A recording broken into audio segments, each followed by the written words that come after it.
पूरा लोकल నమస్తే, welcome to పురా లోకల్. ప్రస్తుతం మనం గాంధీ భవన్లో అధికార ప్రతినిధి లింగం యాదవ్ తోటి ఉన్నాము. రాహుల్ గాంధీ దేశద్రోహి అని బీజేపీ శ్రేణులు అంటున్నాయి. బీజేపీ నాయకులు ఏది పడితే అది మాట్లాడతారు. ఇవాళ ఈ దేశం కోసం ప్రాణత్యాగం చేసినటువంటి ఫ్యామిలీ గాంధీ ఫ్యామిలీ. ఇవాళ రాహుల్ గాంధీ గారు అడిగింది ఏంటండి, ఇవాళ దేశంలో ఉన్నటువంటి ఒక ప్రధాన ప్రతిపక్ష నాయకుడు మీరు ఏ విధంగా పాకిస్తాన్కు మీరు సమాచారం ఇచ్చారు, ఒక మంత్రి చెప్పారు, దాని గురించి దేశ ప్రజలకు తెలియజేయవలసిందిగా రాహుల్ గాంధీ గారు మాట్లాడారు. దాంట్లో తప్పే ఉందండి. అంటే దేశ ప్రజలకు తెలియజేస్తే వచ్చిన నష్టం ఏందండి? ఇవాళ బీజేపీ నాయకులు దేశ స్వాతంత్ర ఉద్యమంలో పాల్గొన్నారా అండి? దేశ స్వాతంత్ర ఉద్యమంలో పాల్గొన్నటువంటి బీజేపీ నాయకులు మాట్లాడితే ఎట్లండి? ఇవాళ దేశం కోసమే ప్రాణత్యాగం చేసినటువంటి party Congress party, Gandhi family. ఇవాళ మీరు గాంధీని చంపిన గాడ్సేని మీరు మెచ్చుకునే పార్టీ మీది బీజేపీ నాయకులు. గాంధీని అట్లాంటి పార్టీ మీరు మాట్లాడితే ఎట్లాంటి? దయచేసి ఇవాళ జరిగినటువంటి ఏం జరిగిందో ప్రజలకు తెలియజేయాలని దాని గురించి రాహుల్ గాంధీ మాట్లాడారు. అందరూ తప్పే ఉందండి. ఇవాళ బీజేపీ నాయకులు కావాలని అంటే వాళ్ళకి ఏది లేదు. ఇవాళ ఏదో ఒకటి బట్టకాల్చి మీదేయాలి, రాహుల్ గాంధీని ఏదో అంటే ఏదో అవుతుందని అదేం లేదు. ఇవాళ దేశ ప్రజలందరూ కూడా అన్నీ గమనిస్తుర్రు. ఒక ప్రధాన ప్రతిపక్ష నాయకుడు అడిగిన దానికి సమాధానం చెప్పుకోలేక దాటవేసే ధోరణిలో బీజేపీ నాయకులు ఉన్నారు. రీసెంట్గా గుల్జర్ హౌస్లో ఫైర్ యాక్సిడెంట్ అయినా చూసుకుంటే అంటే ప్రభుత్వం లేటుగా స్పందించిందని వ్యాఖ్యలు చేశాయి ప్రతిపక్షాలు. అలాంటిది ఏది లేదండి.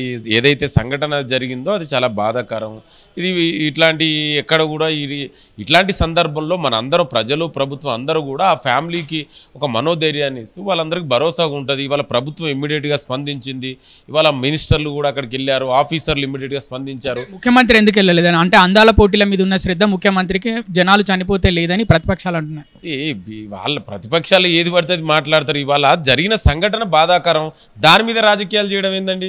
ఇవాళ ఇమ్మీడియట్గా అక్కడ అధికార యంత్రాంగం పోయింది, మంత్రులు పోయిర్రు, అందరూ ఏ విధంగా ఆదుకోవాలి ఆ విధంగా ఆదుకుంటారు. నేను ఏమంటున్నంటే ఇవాళ దేశంలో కూడా చాలా సంఘటనలు జరిగినాయి. మరి ఇట్లాంటివి సంఘటనల మీద రాజకీయం చేయవచ్చా? దయచేసి ఇది మంచి పద్ధతి కాదండి. ఇవాళ ప్రతిపక్ష నాయకులు ఎవరైతే మాట్లాడుతున్నారో చనిపోయిన ఆ ఘటన చాలా బాధాకరం. దయచేసి దాని మీద రాజకీయాలు మీరు మాట్లాడకండి. మరోవైపు చూసుకుంటే అంటే సర్పంచులు కొంతమంది ఆత్మహత్యలు చేసుకుంటున్న పరిస్థితి. అసలు ఎలక్షన్స్ ఎప్పుడు వస్తాయి? స్థానిక సంస్థల ఎలక్షన్స్ డెఫినెట్గా ఎలక్షన్స్ అనేది డెఫినెట్గా తొందరలో పెడతాం. అయితే ఇవాళ సర్పంచులకు గతంలో బిల్లులు ఎవరి ఆధ్వర్యంలో పెండింగ్లు ఉన్నాయండి? ఇవాళ 10 ఏళ్ళుగా తెలంగాణ పరిపాలించింది కేసీఆరే కదా. మరి కేసీఆర్ ఇచ్చినటువంటి పెండింగ్లో ఉన్న బిల్లులు కదా. ఇవాళ దయచేసి ఏంటంటే ఇవాళ 10 సంవత్సరాలుగా తెలంగాణను పరిపాలించి అప్పుల రాష్ట్రంగా చేసి దాదాపు 7.5 లక్షల కోట్ల పైగా అప్పులు చేసినటువంటి పార్టీ గత బీఆర్ఎస్ పార్టీ కేసీఆర్ పాలనలో జరిగింది. ఇవాళ ఈ ప్రజాప్రభుత్వం ఒక్కొక్కటిగా ఒక ఆర్థిక క్రమశిక్షణతో ఇవాళ అన్నిటి కూడా ఇవాళ సరి చేసుకుంటూ తెలంగాణ పునర్నిర్మాణంలో జరుగుతుంది. ఇవాళ ప్రజాప్రభుత్వం గౌరవనీయ ముఖ్యమంత్రి రేవంత్ రెడ్డి గారి ఆధ్వర్యంలో ఇవాళ ఒక్కొక్కటిగా అభివృద్ధి, సంక్షేమం, సామాజిక న్యాయంగా నిరంతరం ప్రజలకు అందుబాటులో ఉండి ఇవాళ పరిపాలన జరుగుతుంది. మీరన్నట్టు తొందరలో డెఫినెట్ కూడా స్థానిక సంస్థ ఎలక్షన్లకు ప్రభుత్వం సిద్ధపడుతుంది. మంత్రివర్గ విస్తరణ కూడా అసలు ఎప్పుడు జరుగుతుంది అని ఇప్పుడు రేపు ఎల్లుండి అని అంటున్నారు.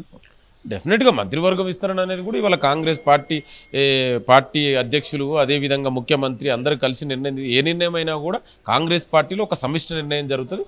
తొందరలోనే ఆది కూడా ఇవాళ నేను మొన్ననే మా పీసీసీ అధ్యక్షులు మహేష్ కుమార్ గౌడ్ గారు కూడా చాలా స్పష్టంగా చెప్పారు, తొందరలోనే మంత్రివర్గ విస్తరణ ఉంటుందని. డెఫినెట్ కూడా తొందరలోనే మంత్రివర్గం కూడా జరగబోతుంది. అన్నిటికంటే ముఖ్యమైన అంశం ఏంటంటే మీరు ఏ కార్యక్రమం చేసినా కాంగ్రెస్ పార్టీ సరస్వతి పుష్కరాలైనా లేకపోతే కొండ సురేఖ గారు మాట్లాడిన విషయమైనా ఏదైనా ప్రభుత్వం మీద ఎందుకు అట్లా వెంటనే వ్యతిరేకత వస్తుందని అనుకుంటున్నారు? అంటే మీరు ఎదుర్కోలేకనా? మీ పార్టీ వీక్ అయిందా ఎదుర్కోవడంలో? లేదు, వ్యతిరేకత ఎక్కడ లేదండి. ఇవాళ కావాలని ప్రతిపక్ష నాయకులు ఇవాళ ప్రత్యేకించి బీఆర్ఎస్ పార్టీ 10 ఏళ్లుగా తెలంగాణ ప్రజల కష్టార్జితమైన సొమ్ముని ద్వారా ఇవాళ వాళ్ళు కొన్ని ఛానల్స్, పేపర్లు, మీడియా పెట్టుకొని వాళ్ళు కావాలని దుష్ప్రచారం చేస్తారు తప్ప ఎక్కడ కూడా అలాంటి లేదు. ఏదైనా చిన్న జరిగినా కూడా అదే చెప్తున్నారు. ఇవాళ మీరు చూడండి, కొన్ని మంత్లీ శాలరీ ఇచ్చి కూడా ఇవాళ వాళ్ళు బీఆర్ఎస్ పార్టీ, బీజేపీ పార్టీ వాళ్ళు యూట్యూబ్ ఛానల్ నడిపించుకుంటా వాళ్ళు కావాలని ప్రభుత్వం మీద బురద జల్లడం తప్ప నిజాలు అది ఏం లేవు. ఇవాళ తెలంగాణ ప్రజలందరూ కూడా అన్ని గమనిస్తున్నారు ఎవరైందనేది. ఇవాళ వాళ్ళు ఎంతసేపు అట్లా ఏదో ప్రభుత్వం మీద బురద జల్లితే వాళ్ళకి ఏదైనా వస్తుంది అనుకుంటే అట్లా ఏం లేదు. తెలంగాణ ప్రజలు చాలా తెలివైన వాళ్ళు, అన్ని గమనిస్తున్నారు. ఇవాళ మేము చూడండి, ఇవాళ 10 ఏళ్లుగా కేసీఆర్ చేయనటువంటి అభివృద్ధి, సంక్షేమం ఇవాళ కాంగ్రెస్ ప్రజాప్రభుత్వం సంవత్సరాల కాలంలోనే ఇవాళ చేసింది. ఇవాళ మీకు దమ్ముంటే దాని మీద చర్చ పెట్టండి, అభివృద్ధి మీద చర్చ పెట్టండి. ఇవాళ మీరు ఎన్ని ఉద్యోగాలు ఇచ్చారో చర్చ పెట్టండి, మహిళలకు, రైతులకు మీరేం చేసినో మేమేం చేసినో చర్చ పెట్టండి. చర్చ ఆ విధంగా ఉండాలి తప్ప ఏదో బురదలతో మీకు ఏదో వస్తుంది అనుకుంటే అది ఏం లేదు. తెలంగాణ ప్రజలు అన్ని గమనిస్తున్నారు. ఈ పార్టీ సోషల్ మీడియాలో వీక్ ఉంది అనుకుంటున్నారా?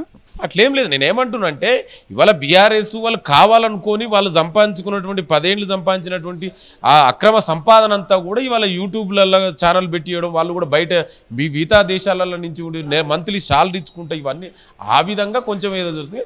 అలాంటిది ఏదో డెఫినెట్ కూడా తెలంగాణ ప్రజలే మాకు బ్రాండ్ అంబాసిడర్లు అండి. తెలంగాణ ప్రజలు అన్ని గమనిస్తున్నారు.